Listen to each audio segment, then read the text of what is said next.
Price the lord, praise the lord.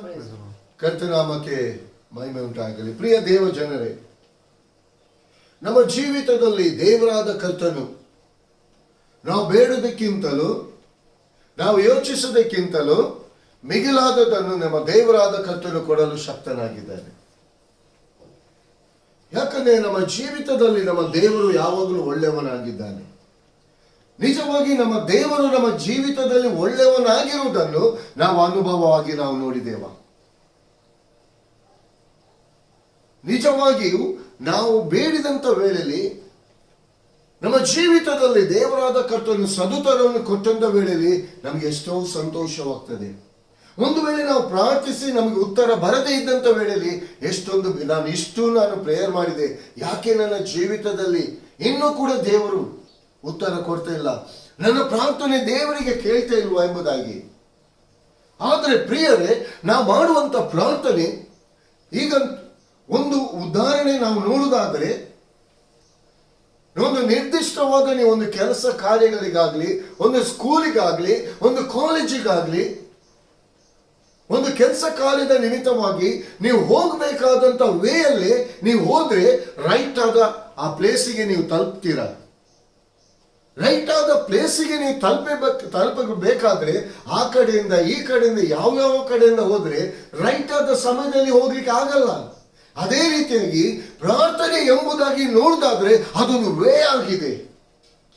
ದೇವರೊಂದಿಗೆ ನಾವು ದೇವರಲ್ಲಿ ನಾವು ಹೋಗುವಂತ, ದೇವರೊಂದಿಗೆ ನಾವು ಕನೆಕ್ಟ್ ಆಗುವಂತ ಒಂದು ವೇ ಆಗಿದೆ. ಅದಕ್ಕೆ ಯೇಸು ಸ್ವಾಮಿ ಹೇಳ್ತೇನೆ, ನಾನೇ ಮಾರ್ಗ ಎಂಬುದಾಗಿ. ಇಲ್ಲಿ ದೇವರ ಮಾರ್ಗ ದೇವರ ವಾಕ್ಯವಾಗಿದೆ ಪ್ರಿಯರೇ. ಈ ದೇವರ ವಾಕ್ಯದ ಮಾರ್ಗದಲ್ಲಿ ರೈಟ್ ಆಗಿ ನೀವು ನಡೆಯುವಾಗ ಯಾವ ವೇಯಲ್ಲಿ ನಾವು ದೇವರ ಬಳಿಗೆ ನಾವು ಹೋಗ್ಬೇಕು, ಯಾವ ವೇಯಲ್ಲಿ ನಾವು ಪ್ರಾರ್ಥನೆ ಮಾಡಬೇಕು, ಯಾವ ವಾಕ್ಯವನ್ನು ಹಿಡಿದು ನಾವು ಪ್ರಾರ್ಥಿಸಬೇಕು, ಯಾವ ವಾಕ್ಯದಲ್ಲಿ ದೇವರ ಆತ್ಮನ ಬಲದಲ್ಲಿ ನಮ್ಗೆ ಆತನು ಸದುತ್ತರವನ್ನು ಕೊಡ್ತಾನೆ, ಈ ಸೀಕ್ರೆಟ್ ನಾವು ತಿಳ್ಕೊಂಡಿರ್ಬೇಕು. ಒಟ್ಟಾರೆ ನಮ್ಗೆ ನಮ್ಮ ಒಂದು ಕೆಲಸ ಕಾರ್ಯಗಳಾಗ್ಬೇಕು ಹೇಳಿ ಏನೇನೋ ಹೋಗಿ praise the lord, praise the Lord, hallelujah. ಒಂದು ನಿಮ್ಮ ಮನೆಗೆ ಒಂದು ಅಕ್ಕಿ ಬೇಕೆಂಬುದಾಗಿ ಹೇಳುವುದಾದ್ರೆ ಯಾವುದೋ ಒಂದು ಬೀಡಿ ಗೂಡಂಗಡಿಗೆ ಹೋಗಿ 5 ಕಿಲೋ ಅಕ್ಕಿ ಕೊಡಿ ಎಂಬುದಾಗಿ ಕೇಳಿದ ಅವನು ಕೊಡ್ಲಿಕ್ಕೆ ಸಾಧ್ಯ ಇಲ್ಲ. ಯಾಕಂದ್ರೆ ಅವನ ಅಂಗಡಿಯಲ್ಲಿ ಇಲ್ಲ. ಈಗ ಸೂಪರ್ ಮಾರ್ಕೆಟ್ ಇದೆ, ಅದರಲ್ಲಿ ಎಲ್ಲಾ ತರದ ನೀವು ಹೋಗಿ ನಿಮ್ಗೆ ಚೂಸ್ ಮಾಡಿ ನೀವು ತಕೊಳ್ಬೋದಲ್ಲಿ. ಯಾವ್ದು ಉತ್ತಮವಾದದ್ದು, ಯಾವುದು ನಿಮ್ಗೆ ಏನ್ ಬೇಕು ಅದನ್ನು ನೀವು ಚೂಸ್ ಮಾಡಿ ತಕೊಳ್ಬಹುದು. ಅದೇ ರೀತಿಯಾಗಿ ನಾವು ರೈಟ್ ಆದ ಎಲ್ಲ ಥಿಂಗ್ಸ್, ನಮ್ಗೆ ಏನೇನು ಬೇಕು, ನಮ್ಮ ಜೀವಿತಕ್ಕೆ ಏನೇನು ಬೇಕು ಅದೆಲ್ಲವೂ ನಮ್ಮ ದೇವರಾದ ಕರ್ತನಲ್ಲಿದೆ. ಅಲ್ಲಿಗೆ ನಾವು ಹೋಗ್ಬೇಕು. ನಮ್ಗೆ ಬೇಕಾದ ಸಮಯದಲ್ಲಿ ನಾವು ಯಾವುದೋ ಗೂಡಂಗಡಿಗೆ ಹೋಗುವಂಥದ್ದಲ್ಲ, ಯಾರೋ ಒಬ್ಬ ಮನುಷ್ಯನ ಬಳಿಗೆ ಹೋಗುವಂಥದ್ದಲ್ಲ, ಜೀವ ಸ್ವರೂಪನಾದ ದೇವರ ಬಳಿಗೆ ನಾವು ಹೋಗ್ಬೇಕು. ಹಲ್ಲೆಲೂಯಾ. ಆತನಲ್ಲಿ ಎಲ್ಲವೂ ಇದೆ. ನನ್ನ ಪ್ರತಿಯೊಂದೊಂದು ಕೊರತೆಯನ್ನು, ನಿಮ್ಮ ಪ್ರತಿಯೊಂದು ಕೊರತೆಗಳನ್ನು ನೀಗಿಸುವಂತ ಶಕ್ತಿಯುಳ್ಳ ದೇವರಾತನು. ನಿಮ್ಮ ಜೀವಿತದಲ್ಲಿ ನೀವು ಯಾತಕ್ಕೋಸ್ಕರವಾಗಿ ಆತನ ಬಳಿಗೆ ನೀವು ಬಂದಿದ್ದೀರೆಂಬುದಾಗಿ ಆತನಿಗೆ ಗೊತ್ತಿರ್ತದೆ. ಅಲ್ಲಿ ರೈಟ್ ಆದದನ್ನು ತೋರಿಸ್ತಾನೆ. ಮಗಳೇ ಇದು ಇಲ್ಲಿದೆ ತಗೋ. ಹಲ್ಲೆಲೂಯಾ. ನನ್ನ ಬಳಿಗೆ ನೀನು ಬಂದಿದ್ಯಾ, ನೀನು ಬರೆಗೈಯಲ್ಲಿ ಉತ್ತಮವಾದದನ್ನು ಕೊಡ್ತೀನಿ, ಬರೆಗೈಯಲ್ಲಿ ಕಳಿಸಲ್ಲ. ಹಲ್ಲೆಲೂಯಾ. ಇಂಥ ದೇವರು ನಮ್ಮ ದೇವರು.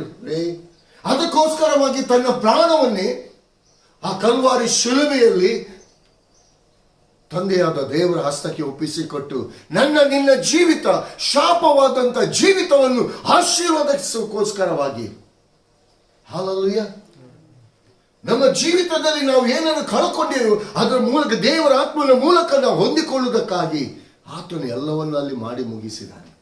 ಹಲ್ಲೆಲೂಯಾ.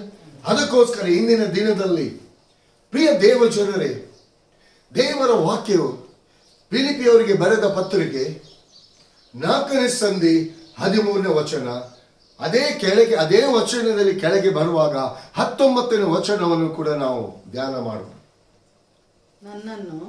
ನನ್ನನ್ನು ಬಲಪಡಿಸುವಾತನಲ್ಲಿ ಇದ್ದುಕೊಂಡು ಎಲ್ಲದಕ್ಕೂ ಶಕ್ತನಾಗಿದ್ದೇನೆ. ನನ್ನ ದೇವರು ಕ್ರಿಸ್ತ ಯೇಸುವಿನ ಮೂಲಕ ತನ್ನ ಪ್ರಭಾವದ ಐಶ್ವರ್ಯಕ್ಕೆ ತಕ್ಕ ಹಾಗೆ ನಿಮ್ಮ ಪ್ರತಿಯೊಂದೊಂದು ಕೊರತೆಯನ್ನು ನೀಗಿಸೋಣ. Hallelujah, hallelujah, praise the lord. ಕರ್ತನಾಮಕ್ಕೆ ಸ್ತೋತ್ರ ರೀ. ಇಲ್ಲಿ ದೇವರ ವಾಕ್ಯ ಹೇಳ್ತದೆ, ನನ್ನನ್ನು ಬಲಪಡಿಸುವಾತನಲ್ಲಿ ಇದ್ದುಕೊಂಡು ನಾನು ಎಲ್ಲದಕ್ಕೂ ಶಕ್ತನಾಗಿದ್ದೇನೆ. ಇಲ್ಲಿ ದೇವ ಜನರ ಒಂದು ಆಸ್ತಿ, ಒಂದು ಬಲ, ಒಂದು ಶಕ್ತಿ ದೇವರ ವಾಕ್ಯವಾಗಿದೆ. ಯಾಕಂದ್ರೆ ಪ್ರಿಯ ದೇವ ಜನರೇ, ಇಲ್ಲಿ ಪೌಲನೇ ಹೇಳ್ತಿದ್ದಾನೆ, ಫಿಲಿಪ್ಪಿ ಸಭೆಗೆ ಹೇಳ್ತಿದೆ ನನ್ನನ್ನು. ಇಲ್ಲಿ ನಿಮ್ಮನ್ನು ಎಂಬುದಾಗಿ ಹೇಳ್ತಿಲ್ಲ. ಯಾಕಂದ್ರೆ ಇಲ್ಲಿ ಪೌಲನು ನನ್ನನ್ನು ಎಂಬುದಾಗಿ ಹೇಳುವುದಾದರೆ ಕ್ರಿಸ್ತ ಯೇಸುವಿನಲ್ಲಿ ಪೌಲನು ಇದ್ದುಕೊಂಡು ಕ್ರಿಸ್ತ ಯೇಸುವಿನ ಮೂಲಕವಾಗಿ ಆತನು ಏನನ್ನು ಹೊಂದಿಕೊಂಡಿದ್ದಾನೆಂಬುದಾಗಿ ಪೌಲನಿಗೆ ಗೊತ್ತಿದೆ. ಅದನ್ನು ಸಾಕ್ಷಿಯಾಗಿ ಇವತ್ತಿನ ದಿನದಲ್ಲಿ ಫಿಲಿಪ್ಪಿ ಸಭೆಯನ್ನು ಬಲಪಡಿಸುವುದಕ್ಕಾಗಿ ಪೌಲನು, ಅಪೊಸ್ತಲನಾದ ಪೌಲನು ದೇವರ ವಾಕ್ಯದ ಮೂಲಕ ಸಭೆಯನ್ನು ಬಲಪಡಿಸುತ್ತಿದ್ದಾನೆ. ನನ್ನನ್ನು ನಡೆಸಿದ ದೇವರು ನಿಮ್ಮನ್ನು ಕೂಡ ನಡೆಸಲಿಕ್ಕೆ ಶಕ್ತನಾಗಿದ್ದಾನೆ. Hallelujah, hallelujah. ಯೆಶಾಯ 49ನೇ ಸಂಧಿ 29ನೇ ವಚನ ಹೇಳ್ತದೆ, ನನ್ನ ಸೋತವನಿಗೆ ತ್ರಾಣವನ್ನು, ನಿರ್ಬಲನಿಗೆ ಬಹುಬಲವನ್ನು. ಹಲ್ಲೆಲೂಯಾ. ಯಾಕಂದ್ರೆ ಇಲ್ಲಿ ದೇವರ ವಾಕ್ಯ ಒಂದಕ್ಕೊಂದು ಕನೆಕ್ಟ್ ಆಗಿದೆ. ಹಲ್ಲೆಲೂಯಾ. ಇಲ್ಲಿ ಆದಿ ಕಾಂಡದಿಂದ ಪ್ರಕಟಣೆವರೆಗೂ ಕೂಡ ಪ್ರಿಯ ದೇವ ಜನರೇ ಯೇಸು ಕ್ರಿಸ್ತನ ವಿಷಯವಾಗಿ ಬರೆಯಲ್ಪಟ್ಟಿದೆ. ಇವತ್ತು ನಾವು ದೇವರ ವಾಕ್ಯವನ್ನು ನಾವು ಎಷ್ಟಾಗಿ ನಾವು ಅರ್ಥ ಮಾಡಿಕೊಂಡಿದ್ದೇವೆ.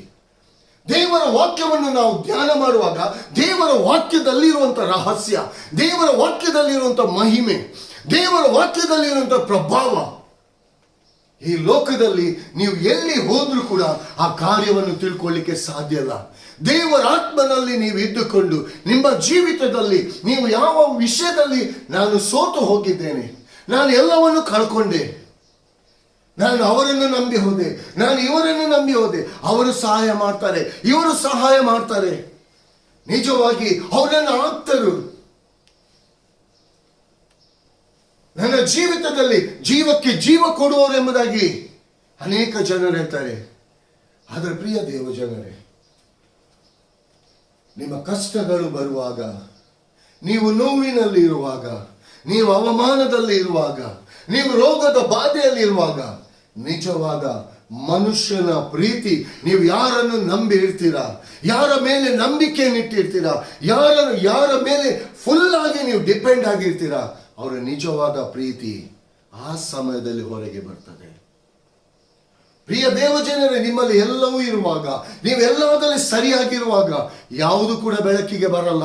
ಬೆಳಕಿಗೆ ಬರುವಂಥದ್ದು ನಿಮ್ಮ ಕಷ್ಟದ ಕಾಲದಲ್ಲಿ, ನಿಮ್ಮ ಕಷ್ಟದ ಜೀವಿತದಲ್ಲಿ, ಆ ಕಷ್ಟದ ಹಾದಿಯಲ್ಲಿ ನೀವು ಹೋಗುವಾಗ ಮನುಷ್ಯನ ನಿಜ ಗುಣದ ಆ ಪ್ರೀತಿ ಹೊರಗೆ ಬರ್ತದೆ.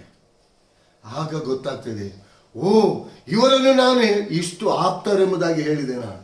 ಯಾರು ಯಾವ ಸಮಯದಲ್ಲಿ ಪ್ರಿಯ ದೇವಜನರೇ ನಿಮ್ಮನ್ನು ಬಲಪಡಿಸ್ಲಿಕ್ಕಾಗ್ಲಿ, ನಿಮಗೆ ಸಹಾಯ ಮಾಡ್ಲಿಕ್ಕಾಗ್ಲಿ, ನಿಮ್ಮ ಕಷ್ಟದಲ್ಲಿ ಪಾಲನ್ನು ತಕೊಳ್ಳಿಕ್ಕೆ ಯಾವ ಮನುಷ್ಯನು ಬರುವುದಿಲ್ಲ. ನಿಮ್ಮಲ್ಲಿ ಇರುವಂಥದ್ದನ್ನು ಹೊಂದಿಕೊಳ್ಳಿಕ್ಕೆ ಮನುಷ್ಯನು ಬರ್ತಾನೆ ಹೊರತು ನಿಮ್ಮ ಕಷ್ಟದಲ್ಲಿ ಸಹಾಯ ಮಾಡಲಿಕ್ಕೆ ಬರಲ್ಲ. ಯಾವಾಗ ದೇವರಾದ ಕರ್ತನಲ್ಲಿ ನೀವು ನಂಬಿಕೆಯನ್ನು ಇಡ್ತೀರಾ, ದೇವರ ಸನ್ನಿಧಾನಕ್ಕೆ ಬಂದು ಆತನಲ್ಲಿ ನೀವು ಕೇಳಿಕೊಳ್ತೀರಾ, ಆತನ ಮೇಲೆ ನಂಬಿಕೆಯಿಂದ ನೀವು ಬರ್ತೀರಾ, ಆಗ ಕೊಡದೆ ಇರುವವರು ಕೂಡ, ಸಹಾಯ ಮಾಡದೇ ಇರುವವರು ಕೂಡ ಸಹಾಯ ಮಾಡುವಂತೆ ದೇವರಾದ ಕರ್ತನು ಇನ್ನೊಬ್ಬನ ಮೂಲಕ ನಿಮಗೆ ನಿಮ್ಮ ಜೀವಿತದಲ್ಲಿ ಕಾರ್ಯ ಮಾಡ್ತಾನೆ. ಪ್ರಿಯ ದೇವ ಜನರೇ, ನೀವು ಅನೇಕರು ಹೇಳಿಕೊಳ್ಬೋದು, ನಾನು ನನ್ನ ಒಂದು ವಿಷಯಕ್ಕೋಸ್ಕರ, ನನ್ನ ಜಾಬಿಗೋಸ್ಕರ, ಇನ್ನು ಅನೇಕ ಜನರು ಲೈಫ್ ಪಾರ್ಟ್ನರಿಗೋಸ್ಕರ ಪ್ರಾರ್ಥಿಸ್ತಿರ್ಬೋದು. ದೇವರಾದ ಕರ್ತನು ನನ್ನ ಜೀವಿತದಲ್ಲಿ ಒಳ್ಳೆಯದನ್ನೇ ಮಾಡಬೇಕು, ಒಳ್ಳೆ ಹುಡುಗನನ್ನು ಕೊಡಬೇಕು, ಒಳ್ಳೆ ಹುಡುಗಿಯನ್ನು ನನ್ನ ಜೀವಿತಕ್ಕೆ. ಇನ್ನು ಅನೇಕ ಜನರು, ತಂದೆ ತಾಯಿಗಳು, ನಮ್ಮ ಮನೆಗೆ ಒಂದು ಒಳ್ಳೆ ಮಗಳನ್ನು, ನನ್ನ ಮಗನಿಗೆ ಒಳ್ಳೆ ಹೆಂಡತಿಯನ್ನು, ಇನ್ನು ಅನೇಕ ತಂದೆ ತಾಯಿಗಳು ನನ್ನ ಮನೆಗೆ ಒಳ್ಳೆ ಮಗನನ್ನು ನನ್ನ ಮಗಳಿಗೆ ಒಳ್ಳೆ ಗಂಡನನ್ನು ದೇವರು ಕೊಡಬೇಕೆಂಬುದಾಗಿ ಅನೇಕರು ಬಯಸ್ತಾರೆ. Hallelujah, hallelujah. ಆದರೆ ನಿಮ್ಮ ಜೀವಿತದಲ್ಲಿ ಎಲ್ಲದರಲ್ಲಿ ನೀವು ಫೇಲಿಯರ್ ಆಗಿರ್ಬೋದು. ಯಾಕೆ ನೀವು ಫೇಲಿಯರ್ ಆಗಿದ್ದೀರಿ, ಯಾವ ವಿಚಾರದಲ್ಲಿ ನೀವು ತಪ್ಪಿ ಹೋಗಿದ್ದೀರಿ, ಅಲ್ಲಿ ಎಚ್ಚೆತ್ತುಕೊಳ್ಳಿ. ದೇವರ ಆತ್ಮನಲ್ಲಿ ಕೇಳಿ, ಸ್ವಾಮಿ ಎಲ್ಲಿ ನಾನು ತಪ್ಪಿ ಹೋಗಿದ್ದೇನೆ ಎಂಬುದಾಗಿ ನನಗೆ ಬೇಕಾದ ಸಹಾಯ, ನನ್ನ ಪ್ರಾರ್ಥನೆಗೆ ಪರಲೋಕದ ತಂದೆಯಾದ ದೇವರೇ ನೀ ನನಗೆ ಉತ್ತರ ಕೊಡು ಎಂಬುದಾಗಿ. ಹಲ್ಲೆಲೂಯಾ. ಪ್ರಿಯ ದೇವ ಜನರೇ, ಮನುಷ್ಯನ ಬಳಿಗೆ, ಮನುಷ್ಯನ ಆಶ್ರಯಕ್ಕೆ ನೀವು ಹೋಗುವುದಕ್ಕಿಂತ ದೇವರ ಆಶ್ರಯಕ್ಕೆ ನೀವು ಬರುವುದಾದರೆ, ದೇವರ ಆಶ್ರಯವನ್ನು ಮರೆ ಹೋಗುವುದಾದರೆ, ನಿಮ್ಮ ಜೀವಿತದಲ್ಲಿ ನೀವು ಕಳ್ಕೊಂಡದ್ದನ್ನು ಎಲ್ಲವನ್ನು ನೀವು ಹೊಂದಿಕೊಳ್ತೀರ. ಅನೇಕ ವರ್ಷಗಳಾಗಿರ್ಬೋದು ನೀವು ಸೋತು ಹೋಗಿ, ನಿಮ್ಮ ಜೀವಿತದಲ್ಲಿ ಯಾವುದಕ್ಕೂ ಫಲ ಇಲ್ಲದ ಅನೇಕ ಸಮಯಗಳಾಗಿರ್ಬೋದು, ನಿಮ್ಮ ಜೀವಿತದಲ್ಲಿ ಅನೇಕ ಕ್ವಶನ್ ಮಾರ್ಕ್ ಆಗಿರ್ಬೋದು. ಆದರೆ ಪ್ರತಿಯೊಂದು ನಿಮ್ಮ ಕ್ವಶನ್ ಮಾರ್ಕಿಗೆ, ಪ್ರತಿಯೊಂದು ನಿಮ್ಮ ಪ್ರಶ್ನೆಗೆ ದೇವರಾದ ಕರ್ತನು ಉತ್ತರವಾಗಿದ್ದಾನೆ. ಇಲ್ಲಿ ಈ ಫಿಲಿಪ್ಪಿ ಸಭೆಯಲ್ಲಿ ಕೂಡ ಅನೇಕ ಕೊರತೆಯ ಸಂಗತಿಗಳಿತ್ತು. ಅದಕ್ಕೋಸ್ಕರವಾಗಿ ಇಲ್ಲಿ ಪೌಲನು ಇಲ್ಲಿ ಫಿಲಿಪ್ಪಿ ಸಭೆಯನ್ನು, ಅವರಲ್ಲಿ ಏನು ಬಲಹೀನತೆಗಳಿದೆ ಆ ಬಲಹೀನತೆಯನ್ನು ಅವರು ಹೊರಗೆ ಬರಬೇಕೆಂಬುದಾಗಿ ಇಲ್ಲಿ ಪೌಲನು ಹೇಳ್ತದೆ, ನನ್ನನ್ನು ಅವನ ಲೈಫಿಗೆ ತಕೊಂಡ. ನನ್ನ ಜೀವಿತದಲ್ಲಿ ನಾನು ಈ ರೀತಿಯಾಗಿದೆ, ಒಂದು ದುಷ್ಟನಾಗಿದ್ದೆ, ನಾನು ಸಭೆಯನ್ನು, ಕ್ರೈಸ್ತ ಸಭೆಯನ್ನು ಹಿಂಸೆ ಪಡಿಸುವನಾಗಿದ್ದೆ. ಇವತ್ತಿನ ದಿನದಲ್ಲಿ ದೇವರಾದ ಕರ್ತನು ನನ್ನ ಜೀವಿತದಲ್ಲಿ ಎಲ್ಲವೂ ಆಗಿದ್ದಾನೆ. ನನ್ನನ್ನು ದರ್ಶಿಸಿದ, ನನ್ನ ಜೀವಿತವನ್ನು ಮಾರ್ಪಡಿಸಿದ. ಇವತ್ತಿನ ದಿನದಲ್ಲಿ ನಿಮ್ಮ ಸಮ್ಮುಖದಲ್ಲಿ ನಾನು ನಿಂತಿರುವುದಾದರೆ ಅದು ದೇವರ ಚಿತ್ತವಾಗಿದೆ ಎಂಬುದಾಗಿ. Hallelujah, hallelujah. ಇಲ್ಲಿ ಫಿಲಿಪ್ಪನು ಹೇಳ್ತದೆ, ನನ್ನನ್ನು ಬಲಪಡಿಸುವ ಆತನಲ್ಲಿ ಇದ್ದುಕೊಂಡು ನಾನು ಎಲ್ಲದಕ್ಕೂ ಶಕ್ತನಾಗಿದ್ದೇನೆ. ಇಲ್ಲಿ ಸಭೆಯನ್ನು, ಸೋತು ಹೋದಂತ ಸಭೆಯನ್ನು, ಫಿಲಿಪ್ಪಿ ಸಭೆಯನ್ನು ಅಪೊಸ್ತಲ ಪೌಲನು ಯೇಸು ಕ್ರಿಸ್ತನ ಮೂಲಕವಾಗಿ, ಆ ಸಭೆ ಯೇಸು ಕ್ರಿಸ್ತನ ಸಭೆಯಾಗಿತ್ತು. ಆದ್ರೆ ಅದು ಸೋತು ಬಳಲಿ ಹೋಗಿತ್ತು.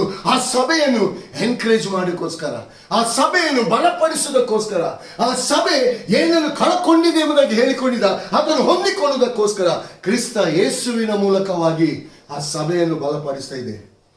ಇವತ್ತು ಪ್ರಿಯ ದೇವ ಜನರೇ, ನಿಮ್ಮ ವೈಯಕ್ತಿಕ ಜೀವಿತದಲ್ಲಿ ನೀವೆಲ್ಲಿ ಸೋತು ಹೋಗಿದ್ದೀರಾ, ನಾನು ಹೇಳಲಿಕ್ಕೆ ಇಷ್ಟಪಡ್ತೀನಿ.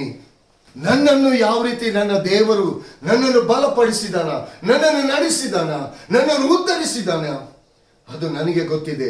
ಆದುದರಿಂದ ಪ್ರಿಯ ದೇವ ಜನರೇ, ಈ ವಾಕ್ಯವನ್ನು ನಿಮ್ಮ ಜೀವಿತದಲ್ಲಿ ನೀವು ಅಳವಡಿಸಿಕೊಳ್ಳಿ. ನಿಮ್ಮ ತಂದೆಯಾದ ದೇವರು ತನ್ನ ಮಗನಾದ ಯೇಸು ಕ್ರಿಸ್ತನ ಮೂಲಕವಾಗಿ ನೀವು ಹೊಂದದೆ ಇರುವಂತ ಎಲ್ಲ ಸಂಗತಿಗಳನ್ನು, ಎಲ್ಲ ಆಶೀರ್ವಾದಗಳನ್ನು ನೀವು ಹೊಂದಿಕೊಳ್ಳುವಂತೆ ದೇವರಾದ ಕರ್ತನು ನಿಮಗೆ ಸಹಾಯ ಮಾಡ್ತಾನೆ. Hallelujah, hallelujah. ಒಂದು ಮಾವಿನ ಹಣ್ಣು ಒಂದು ಮರದಲ್ಲಿ ಒಂದು ಸಿಂಗಲ್ ಆಗಿ ನೇತನಾಡ್ತಿರುವಾಗ, ಆ ಮಾವಿನ ಹಣ್ಣು ನಿಮಗೆ ತಿನ್ಲಿಕ್ಕೆ, ಅದನ್ನು ನೋಡುವಾಗಲೇ ಆಸೆ ಆಗ್ತದೆ. ಓ, ಇದು ಒಳ್ಳೆ ಟೇಸ್ಟ್ ಇರ್ಬೋದು. ಅದು ಹುಳಿ ಉಂಟಾ ರುಚಿ ಉಂಟಾ ಎಂಬುದಾಗಿ ಗೊತ್ತಿಲ್ಲ, ಆದ್ರೆ ಅದರ ಟೇಸ್ಟ್ ಅನ್ನು ನೋಡ್ಲೇಬೇಕೆಂಬುದಾಗಿ ನೀವೇನ್ ಮಾಡ್ತೀರಾ? ಸರಿಯಾದ ಏಮಿಟ್ಟು ಹೊಡೆದರೆ ಆ ಮಾವಿನ ಹಣ್ಣು ನಿಮಗೆ ಹೇಳ್ತದೆ. ಹಲ್ಲೆಲೂಯಾ. 10 ಕಲ್ಲು ಹಿಡಿದುಕೊಂಡು ಮಾವಿನ ಹಣ್ಣು ಬೇಕು ಹೇಳಿಕೊಂಡು, ಒಂದು ಕಲ್ಲು ಆಚೆ, ಒಂದು ಕಲ್ಲು ಈಚೆ, ಒಂದು ಕಲ್ಲು ಈಚೆ, ಒಂದು ಕಲ್ಲು ಇನ್ನೇನು ಜಸ್ಟ್ ಮಿಸ್ ಆಯಿತು. ಎಷ್ಟೋ ಜನ ಹೇಳ್ತಾರೆ, ಅಯ್ಯೋ ಒಂದು ಚೂರು ಜಸ್ಟ್ ಮಿಸ್. ಈ ಜಸ್ಟ್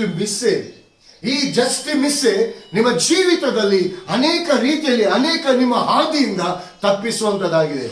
ಆದರೆ ನಿಮ್ಮ ಗುರಿ ಒಂದೇ ರೀತಿಯಲ್ಲಿ ಆ ಮಾವಿನ ಹಣ್ಣಿನ ಮೇಲೆ ಇಲ್ಲ, ಅದು ನನಗೆ ಬೇಕೇ ಬೇಕು, ಸರಿಯಾದ ಗುರಿ ಇಟ್ಟು ನಾನು ಹೊಡಿತೇನೆ ಎಂಬುದಾಗಿ ಸರಿಯಾದ ಗುರಿ ಇಟ್ಟು ಹೊಡೆಯುವಾಗ ಆ ಕಲ್ಲು, ನೀವು ಹೊಡೆದಂತ ಕಲ್ಲು ಆ ಮಾವಿನ ಹಣ್ಣಿನ ಆ ಏನು ತೊಟ್ಟಿಗೆ ಅದು ಬೀಳುವಾಗ ಅಲ್ಲಿಂದಲೇ ಕಟ್ಟಾಗಿ ಕೆಳಗೆ ಬೀಳ್ತದೆ. ಆಗ ನೀವು ಏನು ಆ ಗುರಿ ಇಟ್ಟಿದ್ದೀರಾ, ಆ ಗುರಿಯ ಫಲವನ್ನು ನೀವು ತಿಂತೀರಾ, ಆ ರುಚಿಯನ್ನು ನೋಡ್ಲಿಕ್ಕೆ ಸಾಧ್ಯ. ಅದೇ ರೀತಿಯಾಗಿ ಯೇಸು ಕ್ರಿಸ್ತನ ಬಳಿಗೆ ಬರುವಾಗ ಸರಿಯಾದ ವೇಯಲ್ಲಿ ಆ ಗುರಿ ಅಂದ್ರೆ ಸರಿಯಾದ ಏಮಲ್ಲಿ ನೀವು ದೇವರಾದ ಕರ್ತನ ಬಳಿಗೆ ಬಂದು ದೇವರಾದ ಕರ್ತನಲ್ಲಿ ನೀವು ಪ್ರಾರ್ಥಿಸಿಕೊಳ್ಳುವುದಾದರೆ, ದೇವರಾತ್ಮನಲ್ಲಿ ನೀವು ನೆಲೆಗೊಂಡಿರುವುದಾದರೆ, ನಿಜವಾಗಿ ದೇವರಾದ ಕರ್ತನು ನಿಮ್ಮ ಜೀವಿತದಲ್ಲಿ ನೀವು ಯಾವತ್ತನ್ನು ನೀವು ಕಳಕೊಂಡಿದ್ದೇನೆ, ಇಷ್ಟು ನನ್ನ ಜೀವಿತದಲ್ಲಿ ಪ್ರಯಾಸ ಪಟ್ಟೆ, ಇಷ್ಟು ನನ್ನ ಜೀವಿತದಲ್ಲಿ ಕಷ್ಟಪಟ್ಟೆ, ಯಾವುದು ಕೂಡ ಆಗಲಿಲ್ಲ ಎಂಬುದಾಗಿ ಹೇಳ್ತಿದ್ದಾರೆ. ಸರಿಯಾದ ವೇಳೆ ಸರಿಯಾದ ವಾಕ್ಯವೆಂಬ ಆತನ ಬಳಿಗೆ ಬಂದು ನೀವು ಪ್ರಾರ್ಥಿಸುವಾಗ ನಿಜವಾಗಿಯೂ ನೀವು ಸೇರಬೇಕಾದಂತ ಆ ಸ್ಥಳಕ್ಕೆ ಸೇರ್ದಿರ. ಸರಿಯಾದ ಆ ವೇ ಅಲ್ಲಿ ನೀವು ಹೋಗುವಾಗ ಆ ಸರಿಯಾದ ವೇ ನಿಮ್ಮ ಜೀವಿತದಲ್ಲಿ ಎಲ್ಲಿ ನೀವು ತಪ್ಪಿದ್ದೀರಾ ನಿಮ್ಮ ಜೀವಿತವನ್ನು ಕೂಡ ಅದನ್ನು ಕ್ರಮಪಡಿಸುವಂತದ್ದಾಗಿದೆ. ಹಲ್ಲೆಲೂಯಾ. ಇಲ್ಲಿ ಕೆಳಗೆ ವಾಕ್ಯ ಏನ್ ಹೇಳ್ತದೆ? ನನ್ನ ದೇವರು ಕ್ರಿಸ್ತ ಯೇಸುವಿನ ಮೂಲಕವಾಗಿ ತನ್ನ ಪ್ರಭಾವದ ಐಶ್ವರ್ಯಕ್ಕೆ ತಕ್ಕ ಹಾಗೆ ನಿಮ್ಮ ಪ್ರತಿಯೊಂದು ಕೊರತೆಗಳನ್ನು ನೀಗಿಸುವನು. Hallelujah, hallelujah. ಇಲ್ಲಿ ಕೂಡ ಪೌಲನು ಹೇಳುವುದೇನು? ಏನು ಹೇಳ್ತಿದ್ದೇನೆ? ನನ್ನ ದೇವರು ತನ್ನ ಪ್ರಭಾವ, ನನ್ನ ಪ್ರಭಾವ ಹೇಳ್ತಿಲ್ಲ ಇಲ್ಲಿ. ದೇವರ ಪ್ರಭಾವ ಯಾವ ಮನುಷ್ಯನನ್ನು ಅರ್ಥ ಮಾಡ್ಲಿಕ್ಕೆ ಸಾಧ್ಯ ಇಲ್ಲ. Hallelujah, hallelujah, hallelujah. ಪ್ರಿಯ ದೇವ ಜನರೇ, ದೇವರ ಪ್ರಭಾವ ಹೇಗಿರ್ತದೆ ಎಂಬುದಾಗಿ ಹೇಳುವುದಾದರೆ, ನೀವು ನಂಬಿಕೆಯಿಂದ ದೇವರ ಬಳಿಗೆ ನೀವು ಬಂದು ಪ್ರಾರ್ಥಿಸುವಾಗ, ಇಲ್ಲ ದೇವರು ನನ್ನ ಜೀವಿತದಲ್ಲಿ ಎಲ್ಲವನ್ನು ಕೊಡಲು ಶಕ್ತನು, ಎಲ್ಲವನ್ನು ಮಾಡಲು ಶಕ್ತನಾಗಿದ್ದಾನೆ, ಆತನಿಂದ ನಾನು ಇವತ್ತಿನ ದಿನದಲ್ಲಿ ಆತನ ಸನ್ನಿಧಾನದಲ್ಲಿ ಪ್ರಾರ್ಥಿಸಿ ನಾನು ಎಲ್ಲವನ್ನು ನಾನು ಹೊಂದಿಕೊಳ್ತೇನೆ ಎಂಬುದಾಗಿ ಯಾವಾಗ ಆ ನಂಬಿಕೆ ನಿಮ್ಮಲ್ಲಿ ಬರ್ತದ, ಆ ನಂಬಿಕೆಯ ಫಲವಾಗಿ ನಿಮ್ಮ ಜೀವಿತದಲ್ಲಿ ನೀವು ಆಶೀರ್ವಾದ ನೀವು ಹೊಂದಿಕೊಳ್ತೀರಿ. ಅದಕ್ಕೆ ಇಲ್ಲಿ ಯೇಸು ಸ್ವಾಮಿ ಹೇಳ್ತಾನೆ ಶಿಷ್ಯರಿಗೆ, ನಿಮಗೊಂದು ಸಾಸಿವೆ ಕಾಳಿನಷ್ಟು ನಂಬಿಕೆ. ಯಾಕಂದ್ರೆ ದೇವರ ಪ್ರಭಾವ, ದೇವರ ಮಹಿಮೆ ಅದು ಯಾರಿಗೂ ಕೂಡ ಎಣಿಸ್ಲಿಕ್ಕೂ ಕೂಡ ಅಸಾಧ್ಯ. ತನ್ನ ಪ್ರಭಾವಕ್ಕೆ ಅಂತೆ. ಇಲ್ಲಿ ನಮ್ಮ ಯೋಗ್ಯತೆ ಅಲ್ಲ, ದೇವರ ಯೋಗ್ಯತೆ. ಹಲ್ಲೆಲೂಯಾ. ದೇವರ ಪ್ರಭಾವಕ್ಕೆ ತಕ್ಕಾಗಿ ನಮ್ಮನ್ನು ತುಂಬಿಸ್ತಾನಂತೆ. ಇವತ್ತು ನಮ್ಗೆ ಈಗ ಒಂದು ಸಪೋಸ್ ಆಗಿ ಈಗ ನಾನು ಕೇಳಿಕೊಳ್ಳುವಂಥದ್ದು, ಈಗ ಈಗ ನಿಮ್ಮ ಜೀವಿತದಲ್ಲಿ ನಿಮ್ಗೆ ಒಂದು ವಾಚ್, ಒಳ್ಳೆ ನೀವು ಒಂದು ವಾಚ್ ಅನ್ನು ನೀವು ನೋಡ್ತೀರಿ. Hallelujah, hallelujah. ಆ ವಾಚ್ ನಿಮ್ಗೆ, ಯಾಕಂದ್ರೆ ನೀವು ಅನೇಕರ ಕೈಯಲ್ಲಿ ಕಟ್ಟಿರುವುದನ್ನು ನೋಡಿದಂತ ವೇಳೆಯಲ್ಲಿ ನಿಮ್ಮೊಟ್ಟಿಗೆ ಇರುವಂತವರು ಆ ರೀತಿಗೆ ಆ ವಾಚ್ ಅನ್ನು ನೋಡುವಾಗ ನಿಮ್ಗೂ ಕೂಡ ಏನಾಗ್ತದೆ, ಓಹ್ ಇದೊಂದು ನನಗೆ ಬೇಕಿತ್ತು, ಪ್ರೈಸ್ ದಿ ಲಾರ್ಡ್, ಇದೊಂದು ನನ್ನ ಜೀವಿತಕ್ಕೆ ಬೇಕಿತ್ತು ಎಂಬುದಾಗಿ ಹೇಳಿಕೊಂಡು ನಿಜವಾಗಿಯೂ ಅದು ನಿಮ್ಮ ಜೀವಿತದಲ್ಲಿ ಅದು ಯಾವ ರೀತಿಯಾಗಿ ಇರ್ತದೆ, ಯಾವ ಮನುಷ್ಯನ ಮೇಲೆ ಆಧಾರ ಮಾಡಿಕೊಳ್ಳದೆ, ಯಾವ ಮನುಷ್ಯನಲ್ಲಿ ಆ ಆಶೆಯನ್ನು ಹೇಳಿಕೊಳ್ಳದೆ, ಪರಲೋಕದ ತಂದೆಯಾದ ದೇವರ ಬಳಿಗೆ ನೀವು ಬಂದು ನಿಮ್ಮ ಮೊಣಕಾಲೂರಿಕೊಂಡು ನಂಬಿಕೆಯಲ್ಲಿ ನಿಮ್ಮ ದೇವರಲ್ಲಿ ನೀವು ಬೇಡಿಕೊಳ್ಳುವುದಾದರೆ ಆ ವಾಚು ಮಾತ್ರ ಅಲ್ಲರಿ, ನಿಮ್ಮ ಜೀವಿತದ ಪ್ರತಿ ಒಂದೊಂದು ಅಗತ್ಯತೆಯನ್ನು ಇಲ್ಲಿ ದೇವರ ವಾಕ್ಯ ಹೇಳ್ತದೆ, ತನ್ನ ಪ್ರಭಾವದ ಮೂಲಕ ನಿಮ್ಮ ಪ್ರತಿ ಒಂದೊಂದು ಕೊರತೆಯಂತೆ, ಪ್ರತಿಯೊಂದನ್ನು ಮನುಷ್ಯನಲ್ಲಿ ಒಂದೊಂದು ವಿಧವಾದ ಕೊರತೆ, ಈ ಕೊರತೆ ದೇವರ ಆಶೀರ್ವಾದಕ್ಕೆ ತಡೆಯಾಗಿರ್ತದೆ. ಆ ಕೊರತೆ ನಿಮ್ಮ ಜೀವಿತದಲ್ಲಿ ಇದೆ. ಆ ಕೊರತೆಯನ್ನು ನೀಗಿಸಬೇಕಾದ್ರೆ ದೇವರ ಪ್ರಭಾವ ಅದು ಮುರಿಯಲ್ಪಡಬೇಕು, ಅದು ಡಿಸ್ಟ್ರಾಯ್ ಆಗಬೇಕು. ನಿಮ್ಮ ಕೊರತೆ ನಿಜವಾಗಿಯೂ ನಿಮ್ಮ ಜೀವಿತಕ್ಕೆ ಅದು ತಡೆಯಾಗಿದೆ. ಹಲ್ಲೆಲೂಯಾ. ಇನ್ನು ಅನೇಕ ಜನರು ದೇವರ ಬಳಿಗೆ ಬಂದು ನಾನು ಈ ರೀತಿಯಾಗಿ ನಾನು ಪ್ರಾರ್ಥಿಸಬೇಕು, ಆ ರೀತಿಯಾಗಿ ಪ್ರಾರ್ಥಿಸಬೇಕೆಂಬುದಾಗಿ ಅನೇಕ ರೀತಿಯಲ್ಲಿ ಆಲೋಚನೆಗಳನ್ನು ನೀವು ಮಾಡಿಕೊಂಡು ಬರ್ತೀರಾ. ಪ್ರಿಯ ದೇವ ಜನರೇ, ನಿಮ್ಮ ಜೀವಿತದಲ್ಲಿ ನೀವು ಎಲ್ಲಿ ಹೋದರೂ ದೇವರಾದ ಕರ್ತನು ನಿಮ್ಮನ್ನು ಕೈ ಹಿಡಿದು ನಡೆಸ್ತಾನೆ. ಹಲ್ಲೆಲೂಯಾ. ಇನ್ನು ಅನೇಕ ಜನರು ಮನೆಯ ವಿಚಾರದಲ್ಲಿ ಚಿಂತೆಯಲ್ಲಿ ಇರಬಹುದು. ಓ ನನಗೆ ಈ ಮನೆ ಆಗ್ಬೋದಾ, ಆ ಮನೆ, ಅನೇಕ ಮನೆಗಳನ್ನು ನೀವು ನೋಡ್ತಿದ್ದೀರಾ. ಆದರೆ ಒಂದು ಸತ್ಯ ಪ್ರಿಯ ದೇವ ಜನರೇ, ಎಲ್ಲ ಮನೆಗಳಲ್ಲಿ ದೇವರ ಚಿತ್ತ, ದೇವರ ಉದ್ದೇಶ ಇರುವುದಿಲ್ಲ. ಯಾಕಂದ್ರೆ ಅನೇಕ ಮನೆಗಳಲ್ಲಿ ನಿಮ್ಮ ಜೀವಿತದಲ್ಲಿ ನಾಶ ಮಾಡುವಂತ ಕೊರತೆಗಳಿರ್ತದೆ. ಆ ಕೊರತೆಯನ್ನು ನೀಗಿಸುವುದಕ್ಕೋಸ್ಕರವಾಗಿ ದೇವರು ತನ್ನ ಪ್ರಭಾವವನ್ನು ನಿಮ್ಮಲ್ಲಿ ಇರಿಸಿದ್ದಾನೆ. ಹಲ್ಲೆಲೂಯಾ. ಆ ಪ್ರಭಾವವನ್ನು ನೀವು ಹೊಂದಿಕೊಳ್ಬೇಕಾದ್ರೆ ಇಲ್ಲಿ ಪೌಲನು ಹೇಳ್ತಾನೆ, ನನ್ನ ತಂದೆ. ಹಲ್ಲೆಲೂಯಾ. ಎಷ್ಟೊಂದು ಗ್ಯಾರಂಟಿಯಾಗಿ ಹೇಳ್ತಿದ್ದಾನ್ರಿ. ಪೌಲನಲ್ಲಿ ಇದ್ದಂತ ಕೊರತೆಯನ್ನು ನೀಗಿಸಿದಾತನೇ ದೇವರಾದ ಕರ್ತನು. Praise the lord. ಪೌಲನಲ್ಲಿ ನೀಗಿಸಿದಂತ ಕೊರತೆಯನ್ನು ನೀಗಿಸಿದಂತ ದೇವರು ನಿಮ್ಮ ಕೊರತೆಯನ್ನು ನೀಗಿಸದೇ ಇರ್ತಾನ? ಎಷ್ಟೇ ದೊಡ್ಡ ಪ್ರಾಬ್ಲಮ್ಸ್ಗಳಾಗಿರ್ಬೋದು, ಬೆಟ್ಟದೋಪಾದಿಯಲ್ಲಿ ಇದು ಸಾಧ್ಯ ಇಲ್ಲ, ಇದರಲ್ಲಿ ನಾನು ಎಲ್ಲರಿಂದ ನಾನು ಕೈ ಬಿಡಲ್ಪಟ್ಟೆ ಎಂಬುದಾಗಿ ನೀವು ಅನ್ನಿಸಿಕೊಳ್ತಿದ್ದೀರಾ? ಪ್ರಿಯ ದೇವಜನರೇ, ಈ ಸಮಯ, ಈ ದಿನ ಅದು ನಿಮ್ಮದಾಗಿದೆ. ಪ್ರಿಯ ದೇವರ ಮಗನೇ, ದೇವರ ಮಗ, ಅದು ನಿಮ್ಮದಾಗಿದೆ.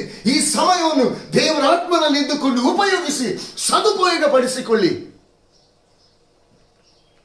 ನಿಮ್ಮ ಕೊರತೆ ಏನೆಂಬುದಾಗಿ, ಎಷ್ಟು ದೊಡ್ಡ ಕೊರತೆ ಎಂಬುದಾಗಿ ನಿಮಗೆ ತಿಳಿಯದೇ ಇರಬಹುದು. ಆದರೆ ದೇವರ ಆತ್ಮನು ನಿಮ್ಮ ಬಳಿಗೆ ಬರುವಾಗ, ದೇವರ ಆತ್ಮನು ನೀವು ಪ್ರಾರ್ಥಿಸುವಾಗ, ದೇವರ ಆತ್ಮನೊಂದಿಗೆ ನೀವು ಮಾತನಾಡುವಾಗ ನಿಮ್ಮ ಕೊರತೆ ಇದ್ದಕ್ಕಿದ್ದ ಹಾಗೆ ಅದು ನೀಗಿಸಲ್ಪಡ್ತದೆ.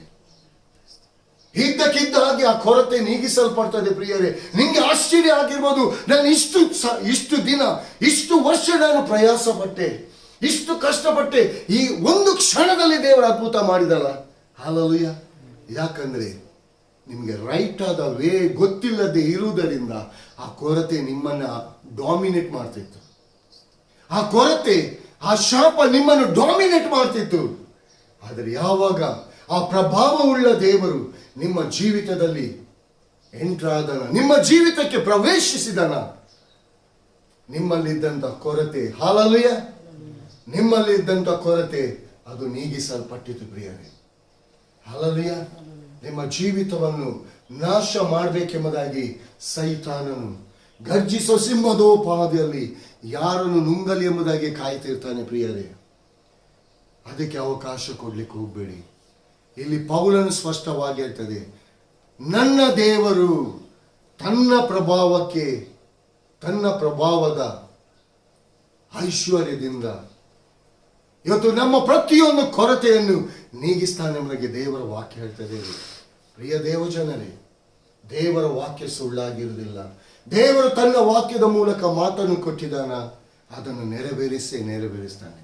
ನಿಮ್ಮ ಜೀವಿತದಲ್ಲಿ ಒಂದೇ ನೀವು ಮಾಡಬೇಕಾದದ್ದು, ನಿಮ್ಮ ಪ್ರಾಣ, ನಿಮ್ಮ ಆತ್ಮ, ನಿಮ್ಮ ಶರೀರವನ್ನು ಪರಿಪೂರ್ಣವಾಗಿ ದೇವರ ಹಸ್ತಕ್ಕೆ ನೀವು ಒಪ್ಪಿಸಿ ಕೊಡುವಾಗ ನಿಮ್ಮ ಜೀವಿತದಲ್ಲಿ ನೀವು ಏನನ್ನು ಕಳ್ಕೊಂಡಿದ್ದೀರಿ ಎಂಬುದಾಗಿ ತಿಳ್ಕೊಂಡಿದ್ದೀರಾ.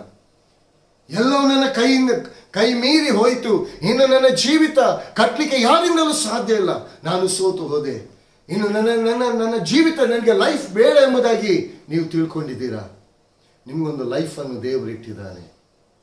ಆತನ ಪ್ರಭಾವಕ್ಕೆ ತಕ್ಕ ಹಾಗೆ ನಿಮ್ಮ ಜೀವಿತದಲ್ಲಿ ಆತನು ತುಂಬಿಸಿ ನಿಮ್ಮಲ್ಲಿ ತಂದಾಕಿದಂತೆ ಈ ಕೊರತೆ ಎಂಬ ಈ ಶಾಪದ ಸಂಗತಿಗಳನ್ನು ದೇವರಾದ ಕರ್ತನು ಮುರಿದಾಕಿ ನಿಮ್ಮ ಜೀವಿತದಲ್ಲಿ ಉತ್ತಮವಾದ ಉನ್ನತವಾದ ಕಾರ್ಯಗಳನ್ನು ನಿಮ್ಮ ಜೀವಿತದಲ್ಲಿ ನಡೆಸೋನಾಗಿದ್ದಾನೆ. ಪ್ರಿಯ ದೇವ ಜನರೇ, ದೇವರ ಪ್ರಭಾವ ಅದು ಎಷ್ಟು ಯಾವ ರೀತಿ ಉಂಟೆಂಬುದಾಗಿ ಯಾರು ಕೂಡ ನೋಡ್ಲಿಕ್ಕೆ ಸಾಧ್ಯ ಇಲ್ಲ. ಆದರೆ ಯಾವಾಗ ದೇವರ ಆತ್ಮನಿಂದ ಹೊಂದಿಕೊಳ್ತೀರಾ, ಆ ಅನುಭವ ನಿಮ್ಮ ಜೀವಿತದಲ್ಲಿ ಗೊತ್ತಾಗ್ತದೆ. ಆಗ ನೀವು ಹೇಳ್ತೀರಾ, ನಾನು ಇಷ್ಟು ಸಮಯ ನನ್ನ ಲೈಫನ್ನು ನಾನು ವೇಸ್ಟ್ ಮಾಡಿಬಿಟ್ಟೆ. ನಿಜವಾಗಿಯೂ ದೇವರ ತ್ರಾಣೋಳ ಹಸ್ತದ ಕೆಳಗೆ ನಿಮ್ಮನ್ನು ನೀವು ತಗ್ಗಿಸಿಕೊಳ್ಳಿರಿ, ಆಗಲಾತನು ನಿಮ್ಮನ್ನು ಮೇಲಕ್ಕೆತ್ತೋನೆಂಬುದಾಗಿ ದೇವರ ವಾಕ್ಯ ಇದೆ ರೀ. ದೇವರ ತ್ರಾಣ ಅಂದ್ರೆ ದೇವರ ತ್ರಾಣ ಉಳ್ಳ ಎಂಬುದಾಗಿ, ದೇವರ ಶಕ್ತಿ, ನಮ್ಮ ದೇವರು ಶಕ್ತಿಯುಳ್ಳ ದೇವರು, ಪ್ರಭಾವದಿಂದ ತುಂಬಿದಂತ ದೇವರು. ಆತನ ಬಳಿಗೆ ಬರುವಾಗ ನಿಮ್ಮನ್ನು ನೀವು ಹೆಚ್ಚಿಸಿಕೊಳ್ಬೇಡಿ. ದೇವರ ಸನ್ನಿಧಾನದಲ್ಲಿ, ದೇವರ ಸಮ್ಮುಖದಲ್ಲಿ ಪ್ರಿಯರೇ, ನಿಮ್ಮನ್ನು ನೀವು ತಗ್ಗಿಸಿಕೊಳ್ಳಿರಿ. ನಿಮಗೆ ಏನೇನು ಅಗತ್ಯತೆ ಉಂಟು ನೀವು ಅದನ್ನು ತಿಳಿಯಪಡಿಸಿ. ನಿಮ್ಮ ಕೊರತೆ ಆಗಿರ್ಬೋದು, ನಿಮ್ಮಿಂದ ನೀಗಿಸ್ಲಿಕ್ಕೆ ಸಾಧ್ಯ ಇಲ್ಲ, ಯಾರಿಂದಲೂ ನೀಗಿಸ್ಲಿಕ್ಕೆ ಸಾಧ್ಯ ಇಲ್ಲದೆ ಇರ್ಬೋದು, ಆದರೆ ದೇವರಾದ ಕರ್ತನು ಎಲ್ಲವನ್ನು ನೀಗಿಸಲು ಆತನು ಶಕ್ತನಾಗಿದ್ದಾನೆ. Hallelujah, hallelujah. ಅನೇಕ ಜನರು ಹೇಳ್ಬೋದು, ನಾನು ಈ ಒಬ್ಬನ ಸಂಬಳದಿಂದ ಇಷ್ಟು ದೊಡ್ಡ ಕುಟುಂಬ ನಾನು ಹೇಗೆ ಮ್ಯಾನೇಜ್ ಮಾಡೋದು, ಸಾಲದವ್ರದ್ದು ಕೊಡ್ಲಿಕ್ಕಿದೆ, ಇಲ್ಲಿ ಮಕ್ಕಳಿಗೂ ವಿದ್ಯಾಭ್ಯಾಸ ಕೊಡ್ಲಿಕ್ಕಿದೆ, ಮಕ್ಕಳ ಅಗತ್ಯ ಇದೆ, ಅದಕ್ಕೆ ಬೇಕು, ಇದಕ್ಕೆ ಬೇಕು, ನನಗೆ ಸಿಗುವಂತ ಸಂಬಳ ಅಲ್ಪವಾಗಿರ್ಬೋದು. ಅಲ್ಪ ಎಂಬುದಾಗಿ ಇದರಿಂದ ನಾನು ಹೇಗೆ ನಾನು ನಿಭಾಯಿಸಿಕೊಂಡು ಹೋಗುವುದೆಂಬುದಾಗಿ ಪ್ರಿಯ ದೇವಜನರೇ, ಅದು ನೀವು ಅನ್ನಿಸಿಕೊಳ್ಳಬಹುದು. ಆದರೆ ಯೇಸು ಸ್ವಾಮಿ 5 ರೊಟ್ಟಿ 2 ಮೀನನ್ನು 5,000 ಜನರಿಗೆ ಅಸಾಧ್ಯವಾದದ್ದನ್ನು ಸಾಧ್ಯ ಮಾಡುವಂಥ ದೇವರು. ಹಲ್ಲೆಲೂಯಾ. ಅಸಾಧ್ಯವಾದದ್ದನ್ನು ಸಾಧ್ಯ ಮಾಡುವ ದೇವರು ಇವತ್ತು ನಿಮ್ಮ ಬಳಿಯಲ್ಲಿ, ನಿಮ್ಮ ಹೃದಯ ಎಂಬ ಬಾಗಿಲ ಬಳಿಯಲ್ಲಿ ನಿಂತಿದ್ದಾನೆ ಪ್ರಿಯರೇ. ನಿಮ್ಮ ಸ್ವರವನ್ನು ಕೇಳುವುದಕ್ಕಾಗಿ, ನಿಮ್ಮೊಂದಿಗೆ ಆತನು ಮಾತನಾಡುವುದಕ್ಕಾಗಿ ನಿಮ್ಮ ಹೃದಯ ಎಂಬ ಬಾಗಿಲನ್ನು ತಟ್ಟುತ್ತಾ ಇದ್ದಾನೆ. ಪ್ರಿಯ ದೇವ ಜನರೇ, ದೇವರಾದ ಕರ್ತನೆ ನಿಮ್ಮ ಬಳಿಗೆ ಬರುವಾಗ, ನೀವು ದೇವರಾದ ಕರ್ತನ ಬಳಿಗೆ ಬರುವಾಗ ದೇವರ ಮಾತುಗಳು ನಿಮ್ಮ ಜೀವಿತವನ್ನು ರೂಪಿಸ್ತದೆ. ಎಲ್ಲವನ್ನು ಕಳ್ಕೊಂಡೆ ಎಲ್ಲದಲ್ಲಿ ನಿರಾಶೆಯಲ್ಲಿದ್ದಂಥ ಜೀವಿತದಲ್ಲಿ ನಿರೀಕ್ಷೆಯಲ್ಲಿ ದೇವರಾದ ಕರ್ತನಿಸ್ತಾನೆ. ಹಲ್ಲೆಲೂಯಾ. ಅದಕ್ಕೆ ಪೌಲನು ಹೇಳ್ತಾನೆ, ನನ್ನನ್ನು ಬಲಪಡಿಸುವ ಆತನಲ್ಲಿ ಇದ್ದುಕೊಂಡು ನಾನು ಎಲ್ಲದಕ್ಕೂ ಶಕ್ತನಾಗಿದ್ದೇನೆ ಎಂಬುದಾಗಿ. ಪ್ರಿಯ ದೇವ ಜನರೇ, ಈ ವಾಕ್ಯ ನಿಮ್ಮ ಬಳಿಗೆ ಇವತ್ತಿನ ದಿನದಲ್ಲಿ ನಿಮ್ಮ ಕೊರತೆಯನ್ನು ನೀಗಿಸುವುದಕ್ಕಾಗಿ, ನಿಮ್ಮ ಜೀವಿತವನ್ನು ಆಶೀರ್ವದಿಸುವುದಕ್ಕೋಸ್ಕರವಾಗಿ, ಮಹಾ ಮಹಿಮೆಯುಳ್ಳ ಪ್ರಭಾವದಿಂದ, ಮಹಿಮೆಯಿಂದ ತುಂಬಿದಂತ ದೇವರಾದ ಕರ್ತನು ನಿಮ್ಮ ಬಳಿಗೆ ಆತನು ಬರಲು ಇಷ್ಟವುಳ್ಳವನಾಗಿದ್ದಾನೆ. ದೇವರ ಸನ್ನಿಧಾನಕ್ಕೆ, ದೇವರ ತ್ರಾಣುಗಳ ಹಸ್ತದ ಕೆಳಗೆ ನಿಮ್ಮನ್ನು ನೀವು ತಗ್ಗಿಸಿಕೊಂಡು, ನಿಮ್ಮ ಏಕಾಂತವಾದ ಕೋಣೆಯಲ್ಲಿ ನೀವು ಬಾಗಿಲನ್ನು ಮುಚ್ಚಿಕೊಂಡು ನಿಮ್ಮ ದೇವರಲ್ಲಿ ನೀವು ಪ್ರಾರ್ಥಿಸುವುದಾದರೆ, ನೀವು ಇಷ್ಟು ವರ್ಷ ಎಂಬುದಾಗಿ ಹೇಳ್ಬೋದು, ಇಷ್ಟು ದಿನ, ಇಷ್ಟು ತಿಂಗಳು ಸಾಧ್ಯ ಇಲ್ಲ ಎಂಬುದಾಗಿ ಹೇಳಿದಂಥ ಕಾರ್ಯಗಳು ಒಂದು ಕ್ಷಣದಲ್ಲಿ ದೇವರಾದ ಕರ್ತನು ನಿಮ್ಮ ಜೀವಿತದಲ್ಲಿ ಅದನ್ನು ನೆರವೇರಿಸ್ತಾನೆ. ಯಾಕಂದರೆ ಆತನ ಪ್ರಭಾವವುಳ್ಳ, ಆತನ ಪ್ರಭಾವಕ್ಕೆ. ಹಲ್ಲೆಲೂಯಾ. ನಿಮ್ಮ ಯೋಗ್ಯತೆಗೆ ಅಲ್ಲ, ಆತನ ಯೋಗ್ಯತೆ. ಹಲ್ಲೆಲೂಯಾ. ಆತನ ಯೋಗ್ಯತೆ ಯಾರು ಕೂಡ ವರ್ಣಿಸಲಿಕ್ಕೆ ಸಾಧ್ಯ ಇಲ್ಲ. ಹಂತದಲ್ಲಿ ಆ ಮಹಿಮೆಯಿಂದ, ಆ ಪ್ರಭಾವದಿಂದ, ಆ ಐಶ್ವರ್ಯದಿಂದ ತುಂಬಿಸಿ ನಿಮ್ಮ ಜೀವಿತದಲ್ಲಿ ಎಂಟರ್ ಆದಂತ, ಸೈತಾನನು ನಿಮ್ಮ ಜೀವಿತವನ್ನು ನಾಶ ಮಾಡಲಿಕ್ಕೆ ನೋಡಿದಂತ ಆ ಜೀವಿತದಿಂದ, ಆ ಕೊರತೆಯಿಂದ ಪರಲೋಕದ ತಂದೆಯಾದ ದೇವರು ನಿಮಗೆ ಬಿಡುಗಡೆಯನ್ನು ಕೊಡುವ. ಹಲ್ಲೆಲೂಯಾ. ಪ್ರಿಯ ದೇವ ಜನರೇ, ನಿಮಗೆ ಯಾವ ಮನೆ ಬೇಕೋ ದೇವರ ಆತ್ಮನಲ್ಲಿ ಕೇಳಿ. ದೇವರ ಆತ್ಮ ಕರ್ತನು ನಿಮಗೆ ಒಳ್ಳೆ ಆಲೋಚನೆಯನ್ನು ಹೇಳಿಕೊಡ್ತಾನೆ. ನೀವು ಕಾಲಿಡುವಂತ ಸ್ಥಳದಲ್ಲಿ ನಿಮಗೆ ಸಮಾಧಾನವನ್ನು ಕೊಡ್ತಾನೆ. ಹಲ್ಲೆಲೂಯಾ. ಯಾವಾಗ ನಿಮ್ಮ ಜೀವಿತದಲ್ಲಿ ಆ ಸಮಾಧಾನ ಬಂತು, ಅಲ್ಲಿ ದೇವರ ಚಿತ್ತ, ದೇವರ ಉದ್ದೇಶ ನೆಲೆಗೊಳ್ತದೆ ಎಂಬುದಾಗಿ ಗೊತ್ತಾಗ್ತದೆ. ಸ್ಥಳವನ್ನು ನೋಡ್ಲಿಕ್ಕೆ ಹೋಗ್ಬೇಡಿ, ಪರಿಸ್ಥಿತಿಯನ್ನು ನೋಡ್ಲಿಕ್ಕೆ ಹೋಗ್ಬೇಡಿ. ಎಲ್ಲವನ್ನು ಬದಲಾಯಿಸಲು ಶಕ್ತನಾಗಿರುವಂತ ಯೇಸು ಕ್ರಿಸ್ತನನ್ನು ನೋಡಿ. ನಿಮ್ಮ ಜೀವಿತ ಇದ್ದ ಹಾಗೆ ಇರಲ್ಲ. ಪ್ರಿಯ ದೇವ ಜನರೇ, ಈ ವಾಕ್ಯವನ್ನು ಕೇಳಿದಂತ ನೀವು ಯಾರೇ ಆಗಿರಲಿ, ಅನೇಕ ಜನರಿಗೆ ನೀವು ಹೊಂದಿಕೊಳ್ಳುವುದು ಮಾತ್ರವಲ್ಲದೆ ಅನೇಕರು ಕೂಡ ಈ ಆಶೀರ್ವಾದವನ್ನು ಹೊಂದಿಕೊಳ್ಳುವುದಕ್ಕಾಗಿ ಅನೇಕ ಜನರಿಗೆ, ಅನೇಕರಿಗೆ, ನಿಮ್ಮ ಸ್ನೇಹಿತರಿಗೆ, ನಿಮ್ಮ ಬಂಧು ಬಳಗದವರಿಗೆ, ನಿಮ್ಮ ಆಪ್ತರಿಗೆ, ಎಲ್ಲರಿಗೆ ಈ ವಾಕ್ಯವನ್ನು ಶೇರ್ ಮಾಡಿ. ದೇವರು ನಿಮ್ಮನ್ನು ಆಶೀರ್ವದಿಸಲಿ. ಕರ್ತನಾಮಕ್ಕೆ ಮಹಿಮೆ ಉಂಟಾಗಲಿ. ಆಮೆನ್. Praise the lord.